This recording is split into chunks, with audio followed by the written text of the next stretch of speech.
Hello, this is Paul Hoyt, and welcome to our office hours presentation for Monday, January the 20th. Our office hours is a relaxed, informal, free mentoring program that we do every Monday at noon Pacific time.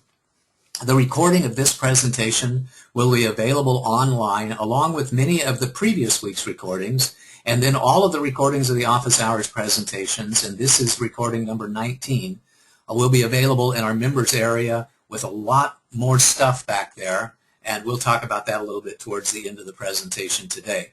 The reasons why I'm doing the office hour presentation is because I just love small business owners, and I know that being a successful business owner is a great experience, but I also know that it's really tough. I know that it's tough because I've worked with hundreds of business owners who are facing challenges, trying to overcome obstacles, trying to solve problems as they grow their business. And I know that you need the support that I'm providing to you for free. I also want you to get to know me, because when you get to know me, you're going to know that I do care, and I really do care about you. I want to give you some free stuff as much as I can, and I also want to give you the opportunity to engage my services in ways so I can support you in ways that I can't support everybody for free. So our agenda for the day's presentation, and every presentation, is we have an in-depth discussion of a business success principle, then some closing remarks and some information on some programs that I've got, and then we do open questions and answers. First, we like to see questions and answers or questions regarding the subject matter of the day, and then we open it up to just all kinds of things. But before we get into the agenda, I'm going to start doing a little inspirational thought before we jump into the agenda for the day. And today I want to talk a little bit about sportsmanship. I watched football yesterday. Two of my favorite teams, the Denver Broncos and the San Francisco 49ers, were playing for the right to meet in the Super Bowl. One of them won.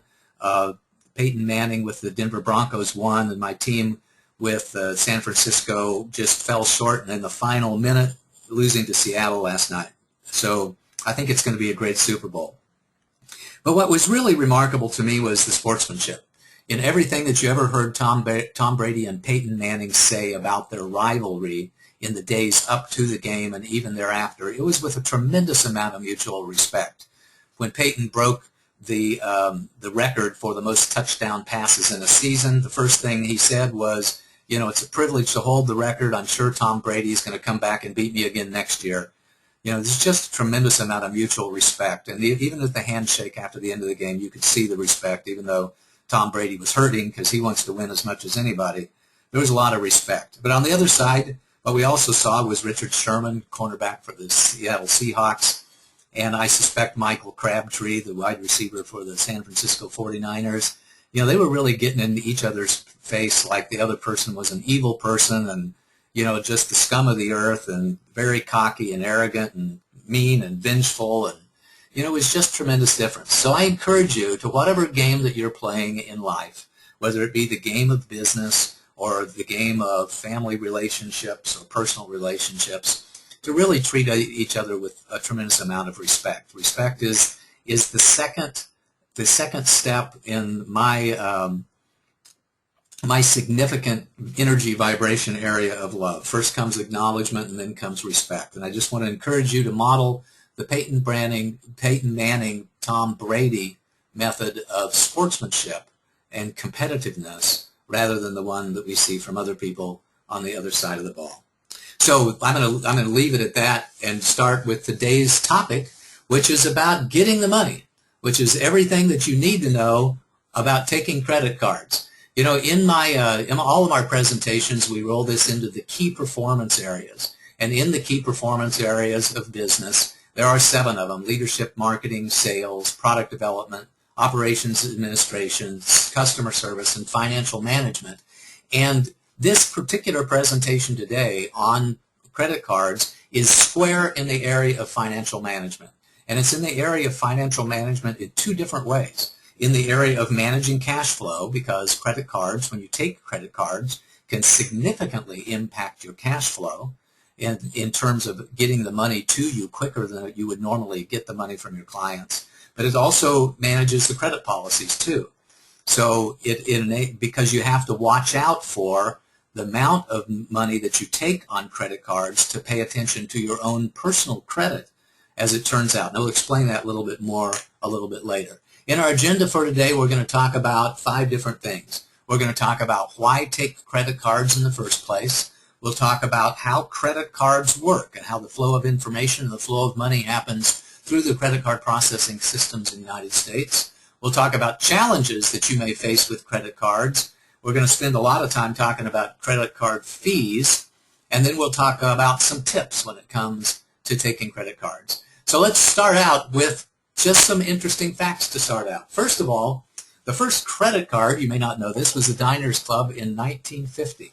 As it turns out, there were something called charge cards before there were credit cards. With charge cards, did not have credit that was extended to the person charging something on the charge card. Everything was expected to be due and payable at the end of the month.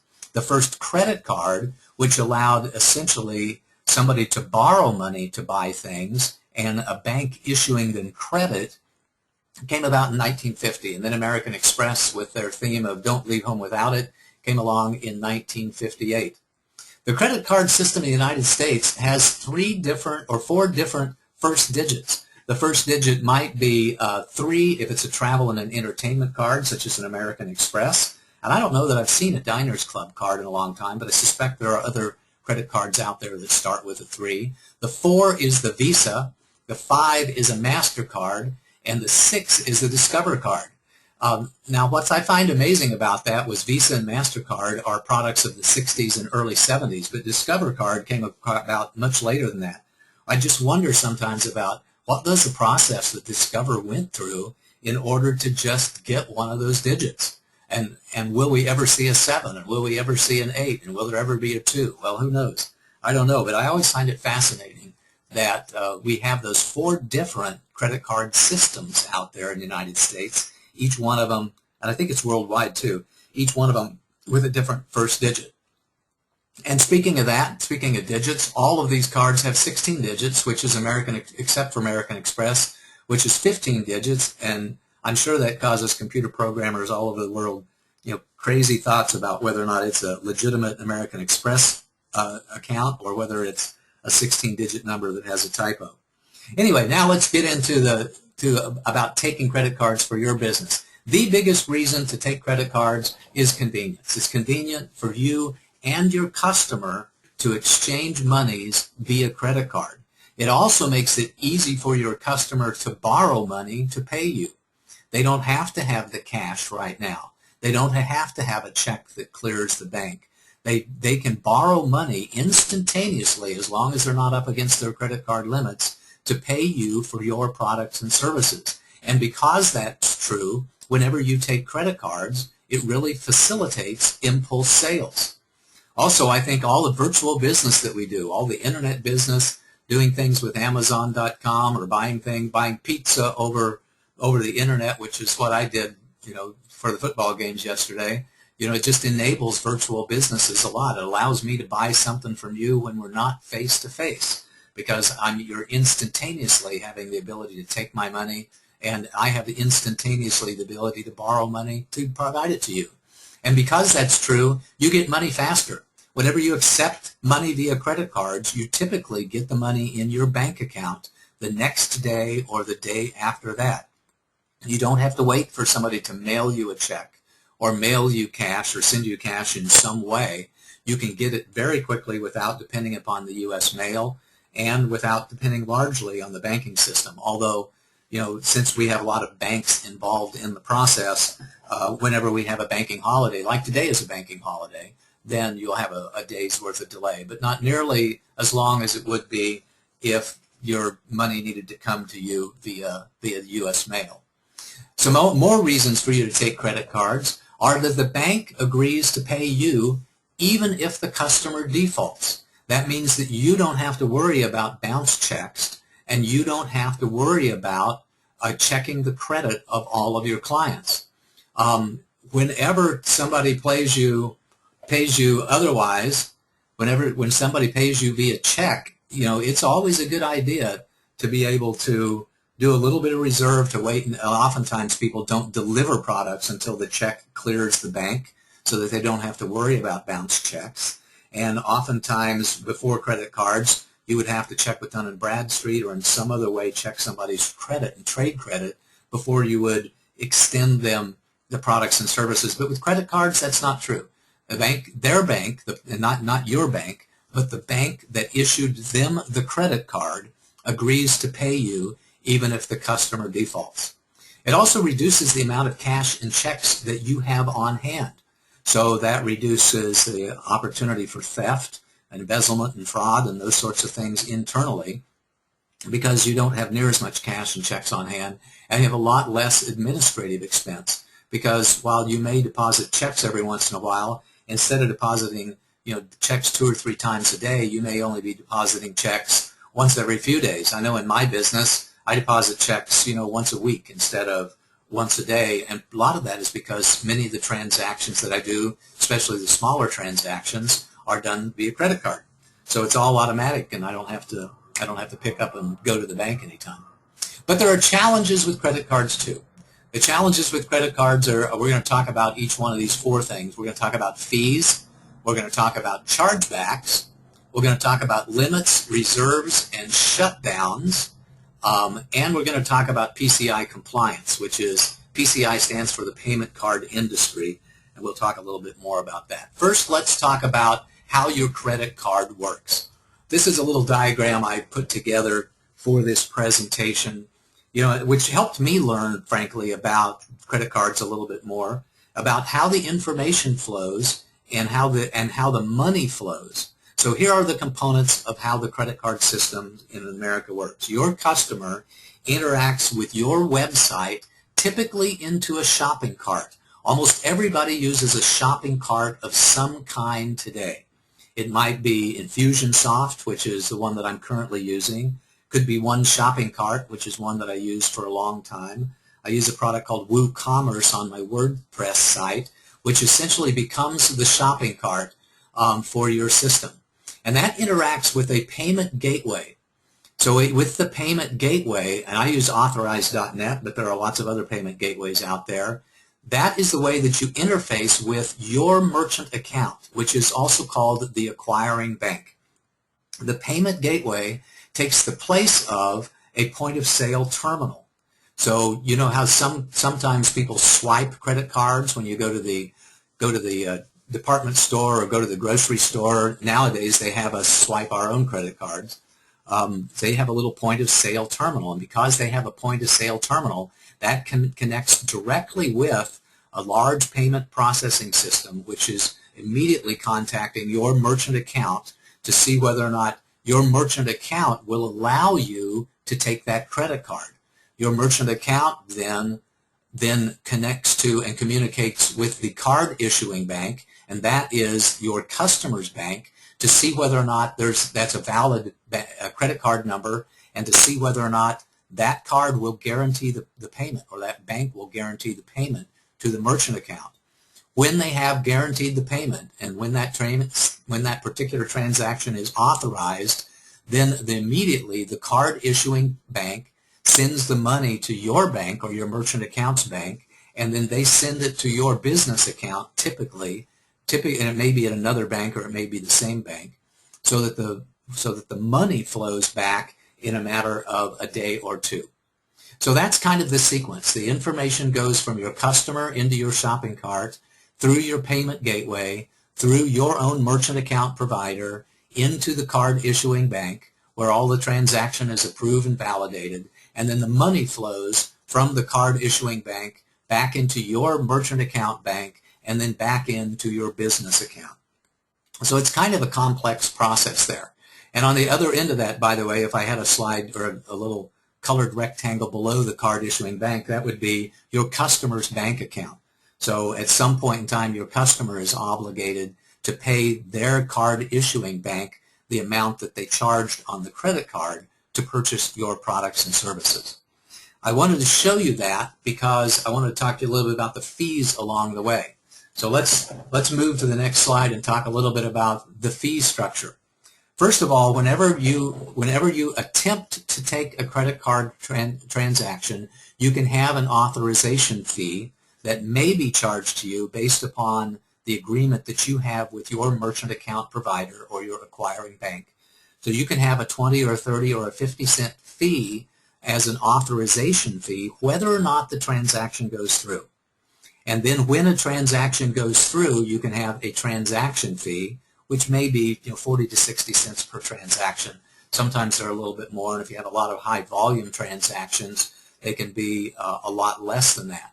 Because there's a transaction fee, that used to limit the amount of very small transactions that were available via credit card.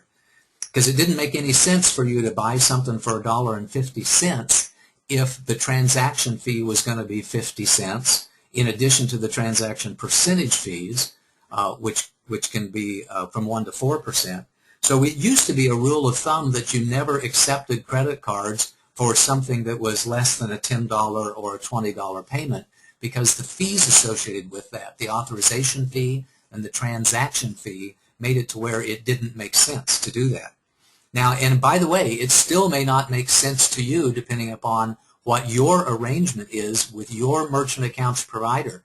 It only makes sense to companies like Amazon and other companies that will allow you to charge something for $1.35 because they have a different arrangement with their merchant account provider, with their acquiring bank, so that they're not being charged that authorization fee or that transaction fee, or they reduced it to like 2 to 5 cents or something because of the sheer volume of what they do.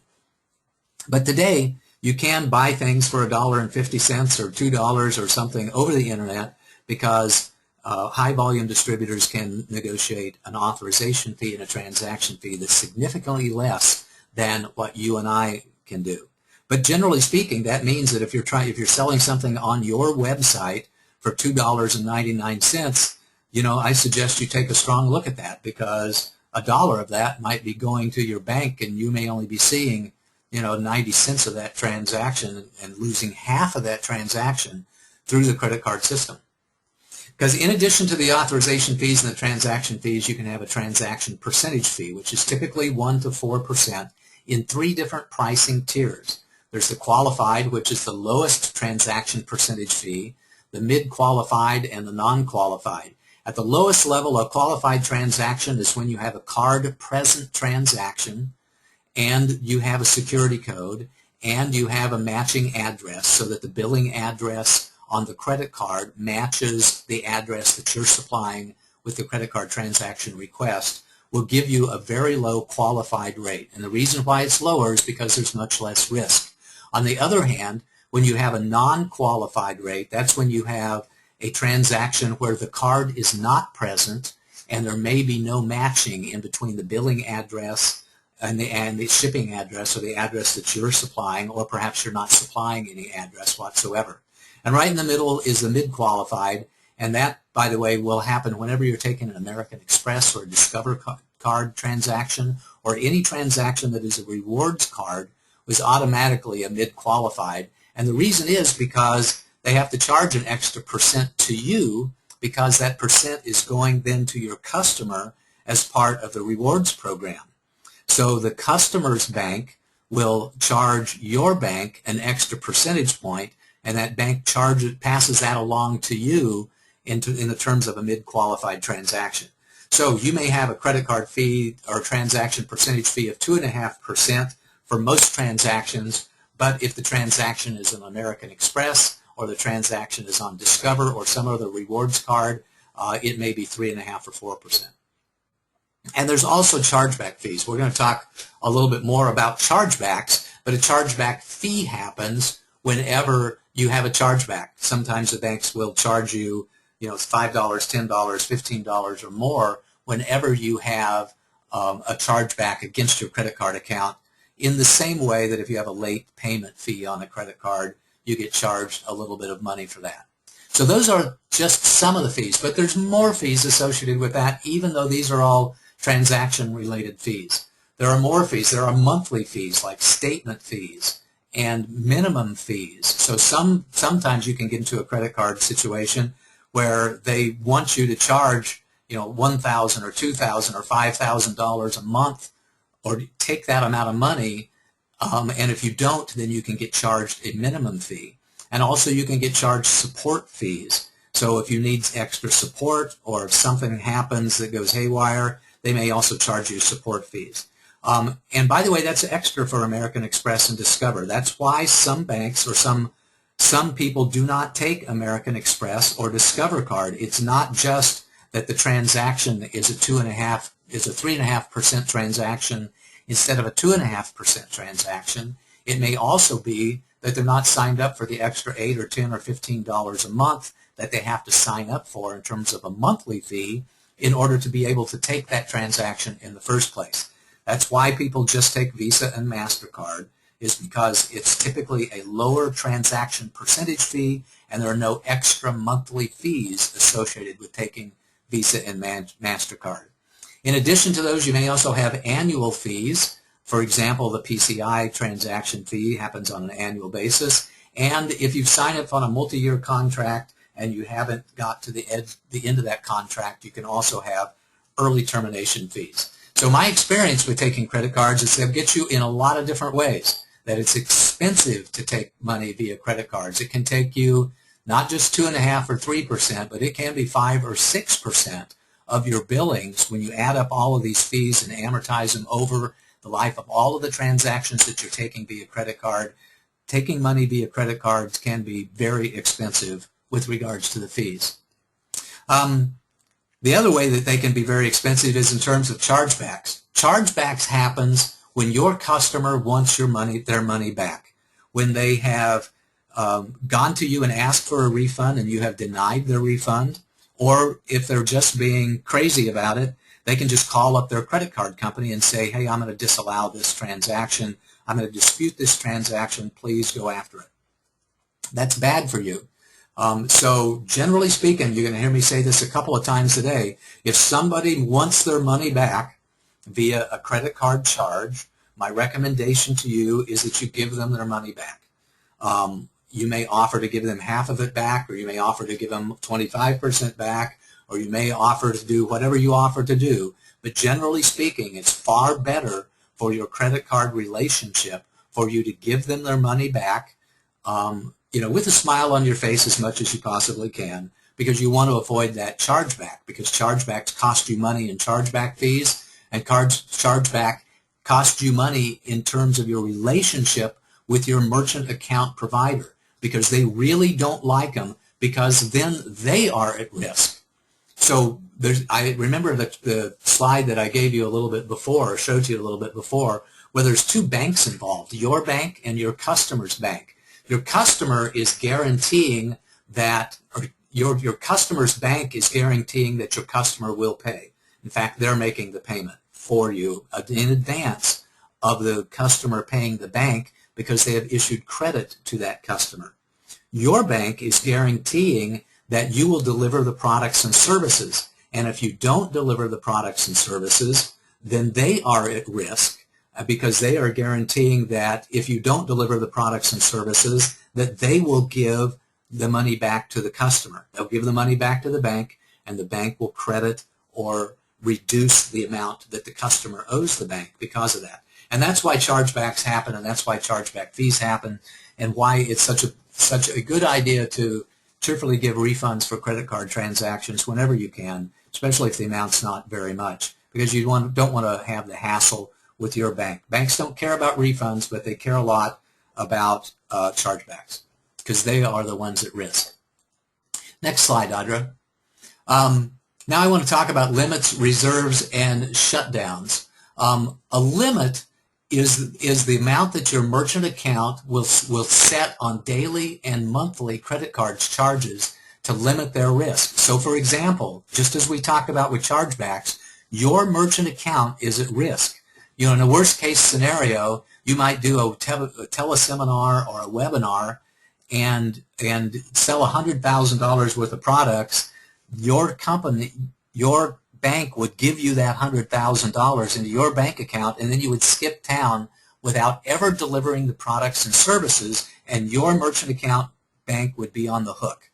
So that's the situation that they want to eliminate, or simply mitigate their risk. They don't want to be on the hook, so they limit the amount of money that you can take via credit cards in any one day and in any one month. They may also hold some of that money in reserve. So if you've been accepting, $1,000 a month for the last 6 months, and then all of a sudden you have a month where you have $10,000 or $50,000 worth of money that you are receiving via credit cards, the likelihood is pretty darn good that your bank is going to hold some of that in reserve. They're going to give you only, $7,500 of the $10,000 and hold $2,500 of it back for some period of time, maybe as long as 30 days before they give it to you, which kind of, I talked about earlier, one of the advantages of taking credit cards is you get the money immediately. As it turns out, you don't always get the money immediately. Sometimes they may hold some of it in reserve, and if you're charging way too much, they may shut down your account completely. If you bounce against the limits too often, or you have too many chargebacks, then they may just decide that you're no longer a good credit risk, and they may just shut down your credit card account entirely.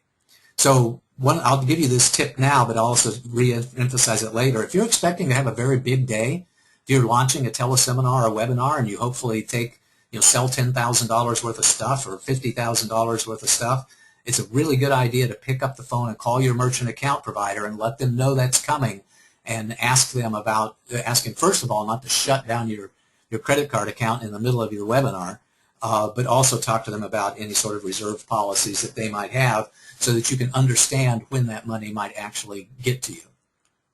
And the last thing about the gotchas with credit cards I want to talk about is PCI Compliance. That's required every year on your computer. Your system gets scanned to make sure that you have virus protection in place, that you are somewhat unhackable, because if you're storing credit cards on your machine, then the entire credit card industry is at risk. Your merchant account provider, your bank is at risk. Your customer's bank is at risk of credit card fraud. So that's why PCI compliance is important. Your system gets scanned and you have to pass it at least once a year, and sometimes it's every 6 months or so.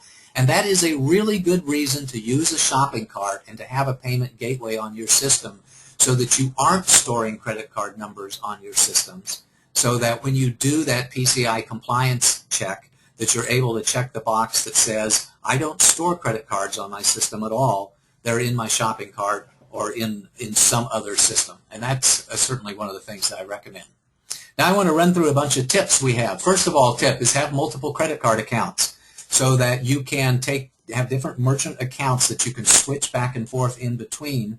And you can take credit cards in 2 different ways in case there's a problem with one of them. In case you run across a limit issue or a reserve issue or a shutdown issue with one of your credit cards, you can switch your payment gateway or switch over to taking credit cards manually via a different process. By the way, that's what I do.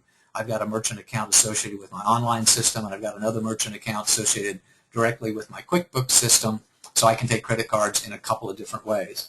And in one of them I take American Express, and another one I don't. So you can do that. You can be a little bit smart about credit cards by having multiple credit card accounts. As I've already said, you want to communicate with your merchant account provider if you're expecting a big day, so that they don't shut you down and don't impose any limits on your system that will prevent you from taking the orders and prevent you from realizing the benefit from having a teleseminar or a webinar or a speech in front of the room somewhere. Here's an interesting one that I found out in doing my research. You can't charge extra for taking money via a credit card, but you can offer a discount for cash or check transactions. So if it says that your product costs $100 on your website, you cannot charge $105 to those who pay via credit card. But what you can do is charge only $95. You can give a cash and credit or cash and check discount. That's one of the things, by the way, that my dentist does. If I pay the dentist via check or cash, they give me a 2% discount on the fee. Otherwise, it's the full amount charged to my credit card. Very interesting. And here's some advice that I'll strongly encourage you to do is don't take large transactions via credit card because you are at risk. First of all, there's large fees associated with that. If you take a $10,000 payment via credit card, you could be paying $400 or $500 to your banks. You could lose $400 or $500 if your credit card fee percentages are 4 to 5%. If you take a $5,000 transaction and it's 2.5%, that costs you $125 to take that via credit card. It might be worth it to you, but in general, I would encourage you not to do that, to manage those large fees and manage your risk of chargeback as well by taking the payments for large amounts of services via cash or check only. Check or wire transfer. Generally, just so you'll know, one of my policies is that if the fee's over $1,000, I vastly prefer a check or a wire transfer rather than a credit card transaction because of the fee and because of the risk of chargebacks. If you charge, if somebody charges, you take $10,000 worth of money from somebody, even if it's over the course of 2 or 3 transactions at $3,000 a piece or $5,000 a piece, they can dispute those charges and demand a chargeback, and you can lose all of that money even if you provided the product and service.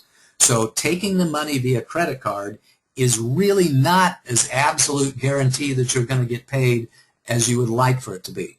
Though you have a much stronger guarantee if somebody sends you a company check and that check clears the bank, because in that case the only way that they can get their money back is to sue you for it if they can't negotiate some sort of a refund in case of a transaction that they found to be unfavorable. Next slide, please, Audra. On the next slide, we'll talk about some other tips. First of all, don't store credit card information on your computer. I said that before, and I strongly encourage you not to do that. Don't store credit cards anywhere in your system. And if you take credit cards at all, make sure that you're securing or shredding all physical records of those credit card numbers. That's something that you will have to attest to whenever you do your PCI compliance. And when you sign up for credit card merchant providers, watch out for promotional rates. I would be cautious about signing multi-year agreements because they can oftentimes have cancellation fees associated with those. I'm a fan of one-year agreements with my merchant account providers just because you never know who's going to come along and have a much better rate for you down the road. And generally I'm that way with cell phone transactions and anything where it's rapidly evolving, and credit cards and merchant account fees are something that's rapidly evolving too. Next slide, Audra, please. First of all, and I said this once before, refunds are a lot better than chargebacks.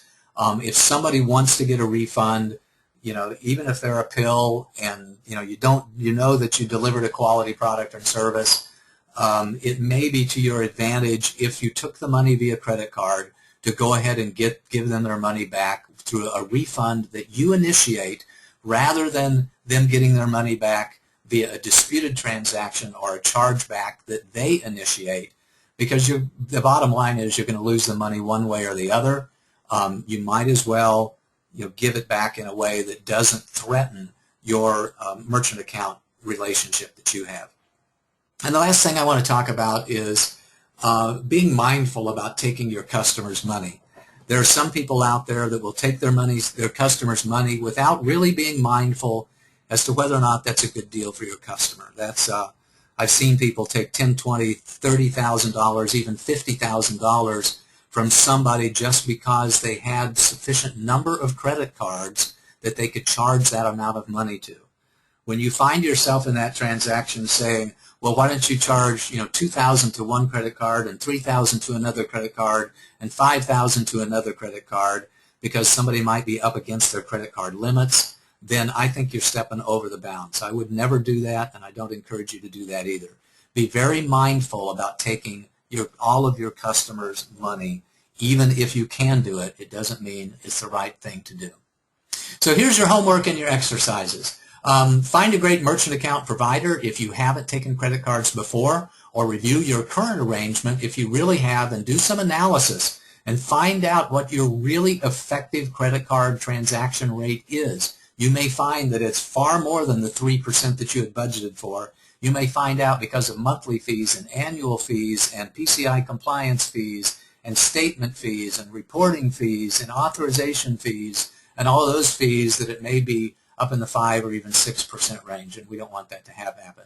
So if you see that, then shop around. Make sure that you understand when your current agreement with your merchant account provider ends so that you can avoid any sort of cancellation fees.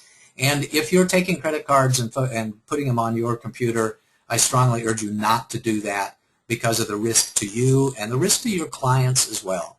Focus on PCI compliance. Let somebody else take that risk by letting them store the credit card numbers on their computer.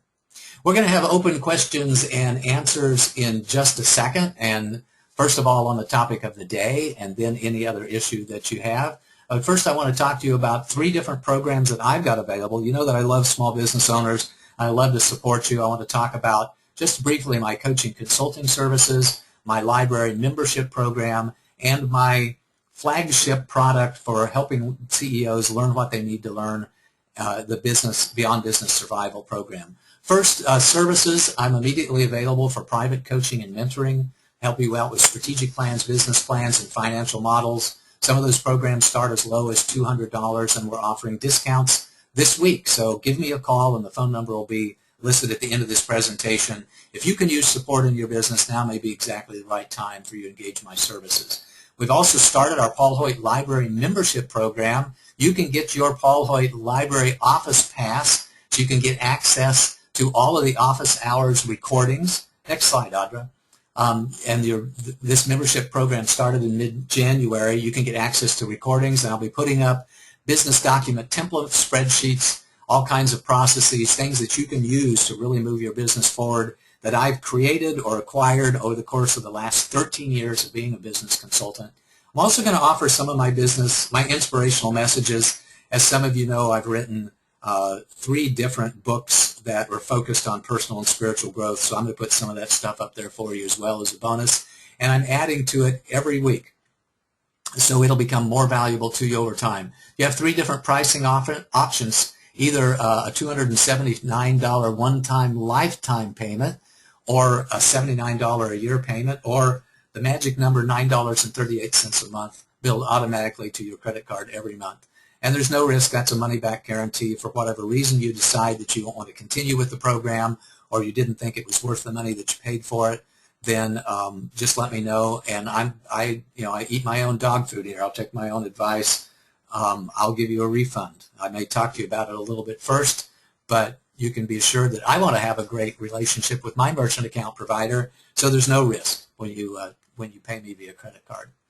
My Business Survival or Beyond Business Survival program is that critical small business owner training. It's what you need to know when you're the CEO, because I know that if you don't get the training that you need, if you don't get the mentorship and advice that you need, you're going to make a lot of critical mistakes that will slow you down or shut you down. And those mistakes can cost you $5,000, $10,000, $20,000, $50,000 or more.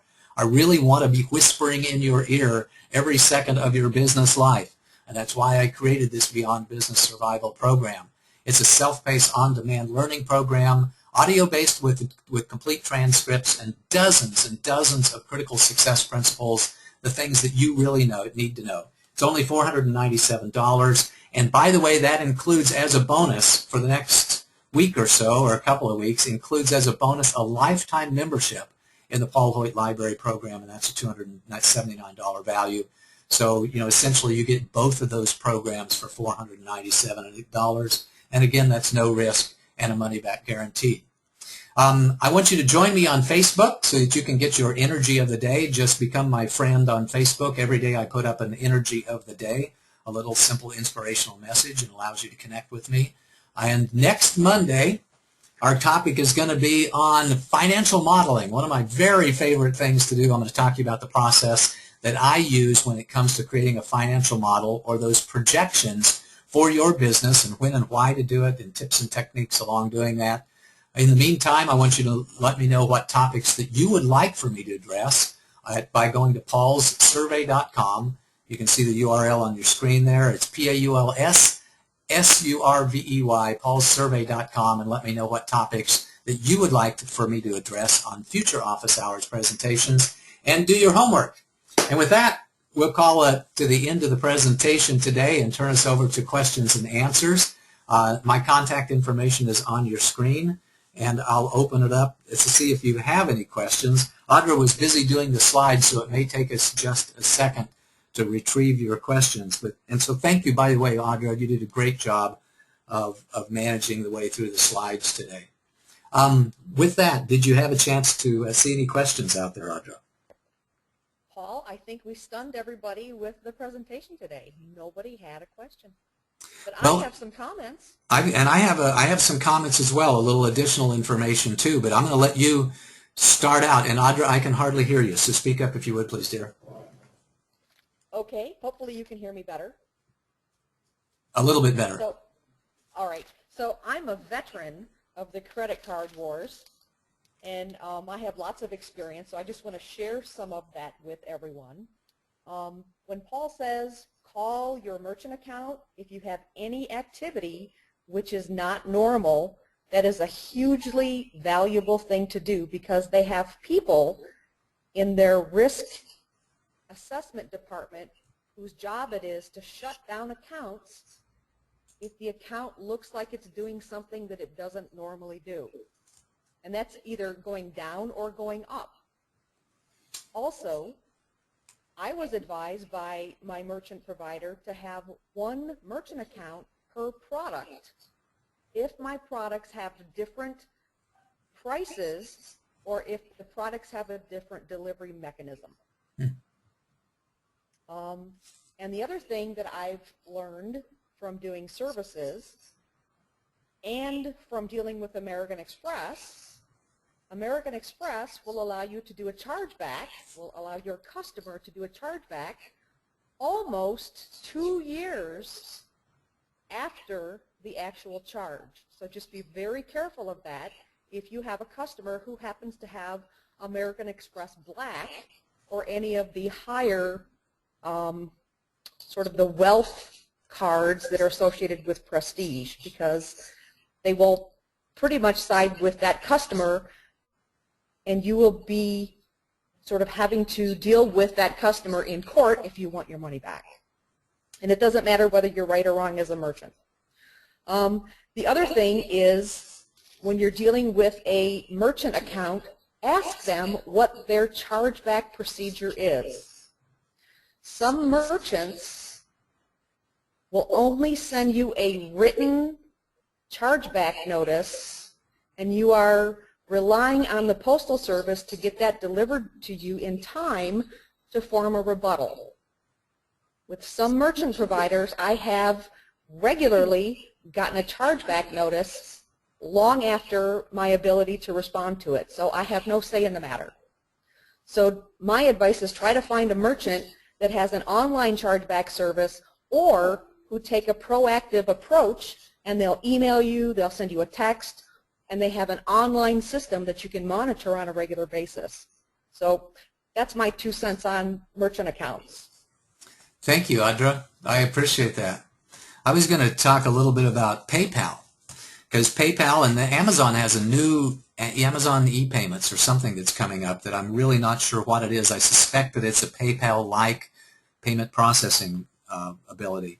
PayPal, I don't know if you remember the slide that I had about that showed how the transaction worked, but essentially PayPal is taking the place of your payment gateway and your particular merchant account bank. So when you take money via PayPal, you have in essence another way to take money via credit cards, except you don't take it directly. It's PayPal that interfaces and understands what the account number is, the credit card number, or in some cases your customer may elect to pay you via direct wire transfer into PayPal directly from their bank account as opposed to with one of their credit cards.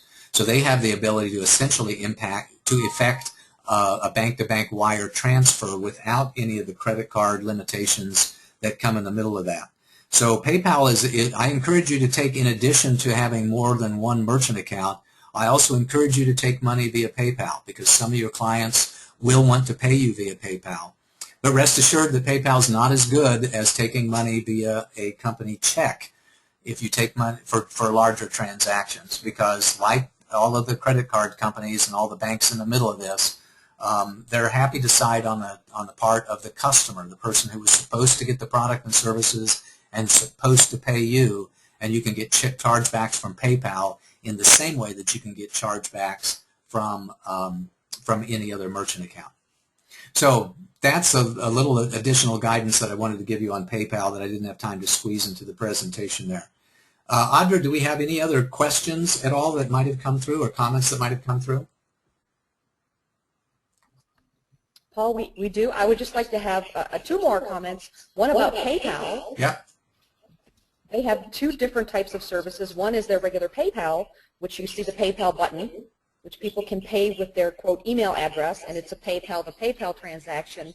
They also have a professional merchant processor called PayFlow Pro, which I quite like. It interfaces with Infusionsoft. And also, if you have a PayPal PayFlow Pro account, they actually go to bat for you when you have a chargeback.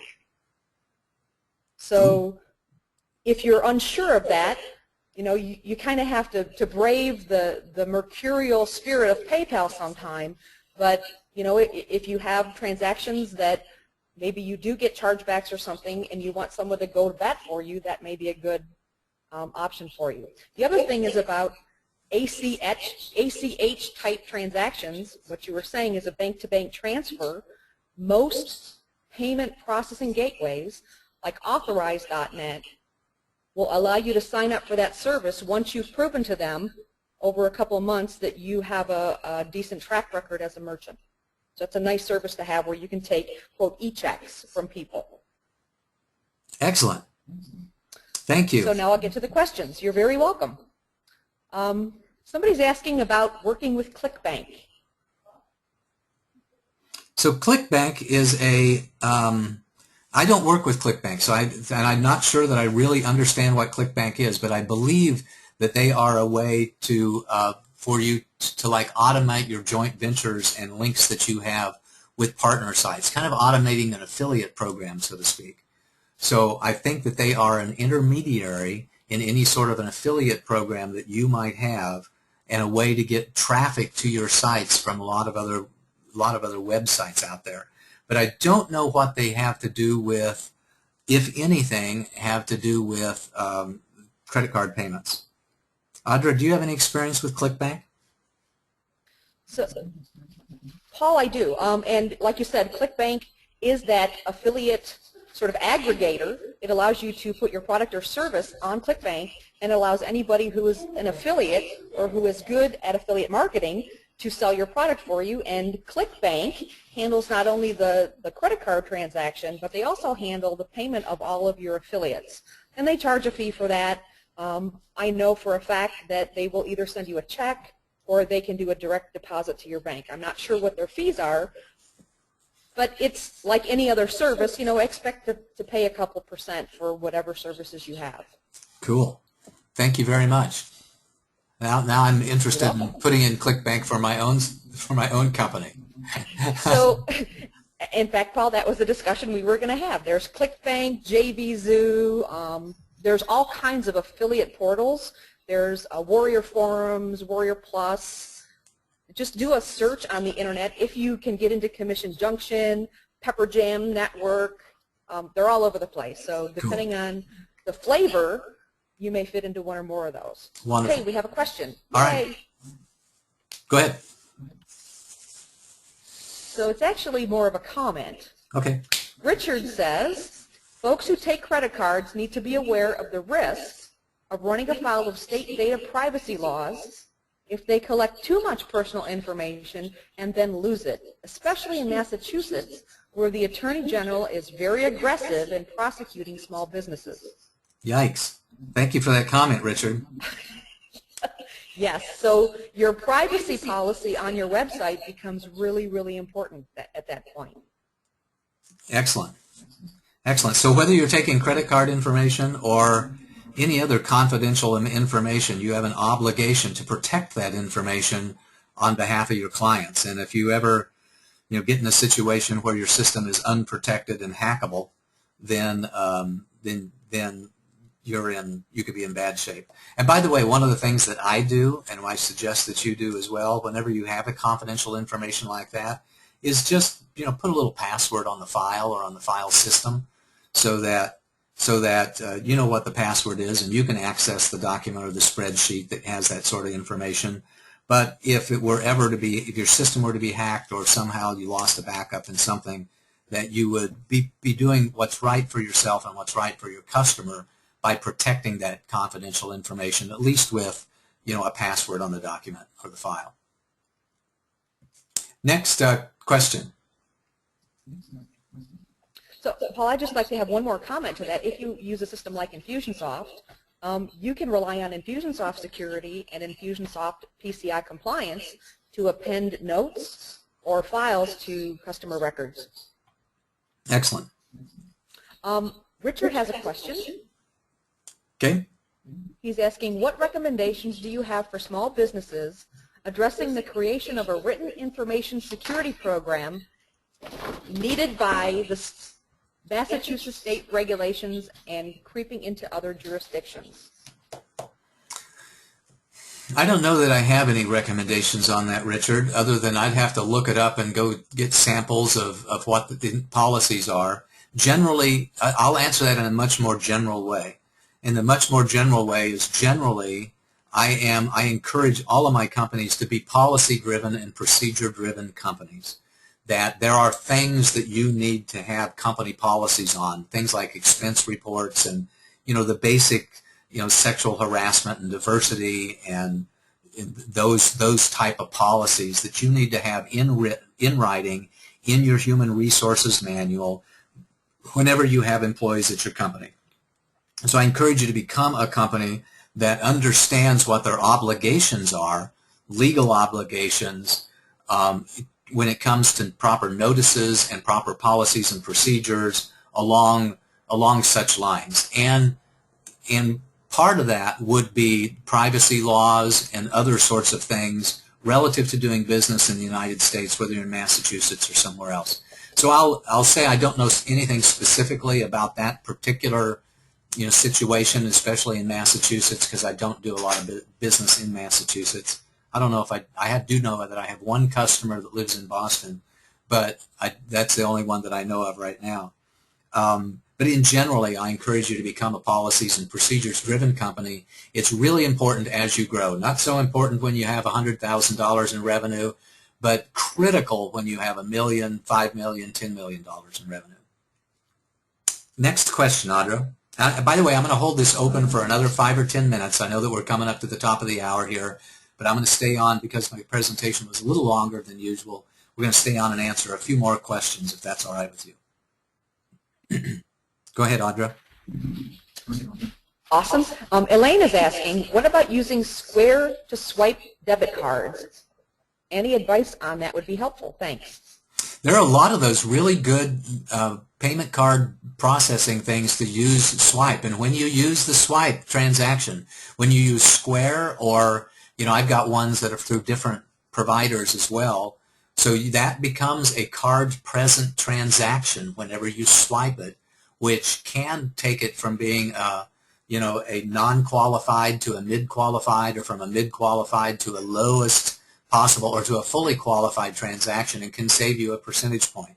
So generally, I've got clients that use Square, and generally they have great procedures on the back end. I especially like their reports. So when you take a transaction via Square, you can designate, you know, what product it is that you sold and where you sold it, because every Square transaction or terminal, in essence, becomes a credit card terminal, has a different identifier to it, so that you can tell when and where you took the money and what you sold and do some analysis on the back end. So generally speaking, if you have a smartphone and you don't have one of those cool little things that plugs into your headset port and allows you to take credit cards, I encourage you to look into that, because they're not very much money, and they really facilitate the taking of credit cards and can reduce your credit card fees. Next question. So, well, I actually have one other comment about payment gateways. Okay. And that is, there are some that will allow you to hook up multiple merchant accounts to them and do something called load balancing, which is really nice. So you can pre-program each particular account's merchant limit, and it will sort of round robin amongst those based on that ratio. So that's another feature to look for. Wow, I love that. Thank you very much. And by the way, before we take our last question here of the day, the lovely lady who's been helping me out on the call, running the slides and giving the great comments is Audra V. She's been a key part of my team now for the last 9 months or so, and I recommend her highly when it comes to marketing and all sorts of other things. So if you've got the need for website development or infrastructure development, like putting in an Infusionsoft backend and getting your list in shape, just give me a shout out, and I'll be happy to sing her praises, because I've really enjoyed the chance to work with her for the last 9 months. And with that little unsolicited testimonial, do we have one more question, Audra? Or two more? Thank you, Paul. Yes, so Richard is following up with a recommendation for us to all read the Massachusetts regulations called 201-CMR-17 ! Cool. So sounds like some really light reading. Something might help me get to sleep at night if I needed any help getting to sleep at night.